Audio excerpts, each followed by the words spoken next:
Welcome back. Let's start today with the truth that many people tend to ignore. You don't need to be perfect to succeed.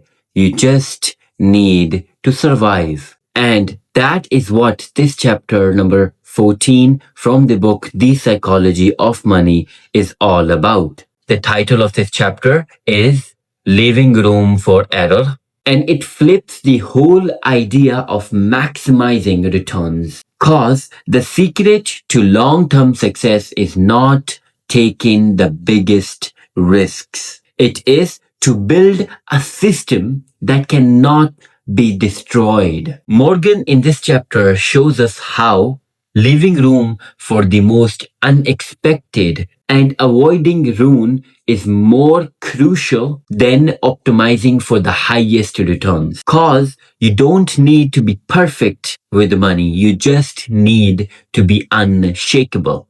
And with that, the takeaways that I have taken away from this chapter are, firstly, the most important part of every plan is making space for when your plan does not work. Secondly, understand margin of safety. It is protection against the unknown, the surprises, and the unexpected. Thirdly, you don't need to be right all the time. You just need to survive. Fourthly, over-optimizing or overconfidence can destroy years of progress. Fifthly, the best investors are not always the boldest. They are the ones who stay the longest. And lastly, avoid the single point of failure. Resilience equal brilliance. And with that, let's take a deeper jump in my key lessons that I've taken away from this chapter. The lesson number 1 which I have taken away from this chapter is build a margin of error. Mr. Morgan opens up this chapter with a very key idea.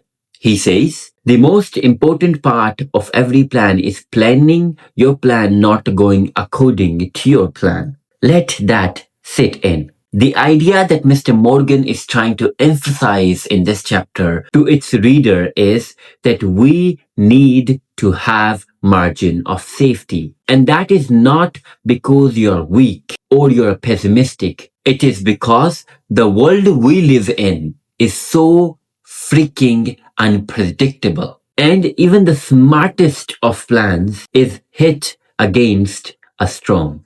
And if your plan or your strategy has no room for the miscalculation or the unexpected storms, then you, my friend, are playing with fire. And with that, it brings me to the key lesson number 2, which I took away from this chapter, which is to build a mindset shift. We all tend to chase perfection, and in that race, we lack efficiency. We optimize for every dollar. We optimize for every single success. But Mr. Morgan says this: the person with the most flexibility often ends up with the most enduring wealth. And when you understand this, you understand that flexibility comes when you leave room for error.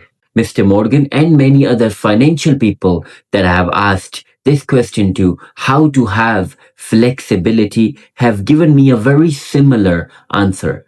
They say, firstly, what I need is to have an emergency fund. Secondly, I need to start to live below my ego. Thirdly, when choosing my investments, I need to be very careful. And when I have the decision of making it, I should not be optimizing for or chasing for the highest returns. Cause the long-term success is not built with perfect timing. It is built on your ability to adapt and endure. And with that, it brings me to the next key lesson which I took away from this chapter, which is you don't have to be right all the time. This line really struck me.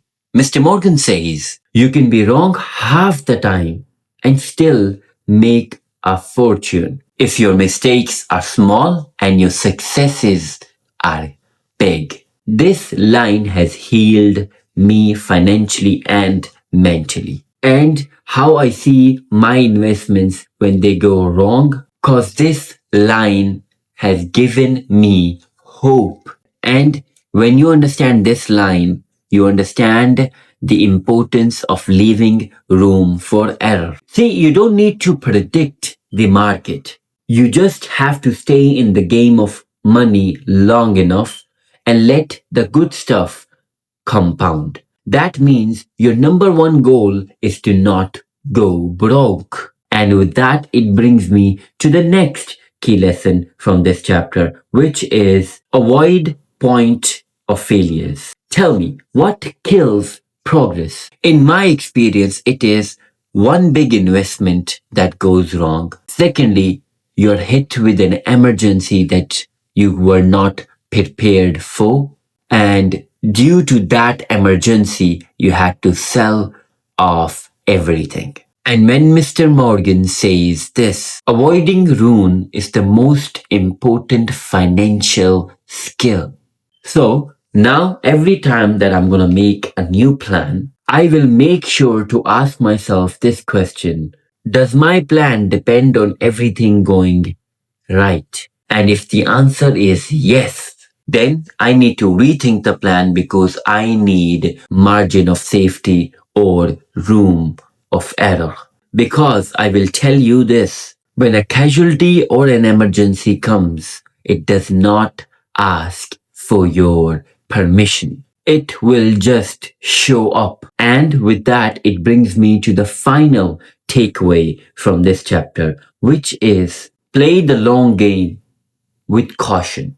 Mr. Morgan ends up this chapter with a very thought provoking line. He says, room of error is often misunderstood as conservative hedge. It is actually one of the most aggressively forward thinking strategy you can have. Now that I have completed this chapter, I have learned a very powerful idea that I was unaware of. And the name of the idea is to leave room for error. I was always told or thought that taking the biggest risk will give me the biggest returns. But this chapter gets rid of that dreamy idea and actually tells me to face the reality. I've learned so much from this chapter. Firstly, I don't need to aim for the highest returns. I just need to aim for staying in power. And also, when making a plan,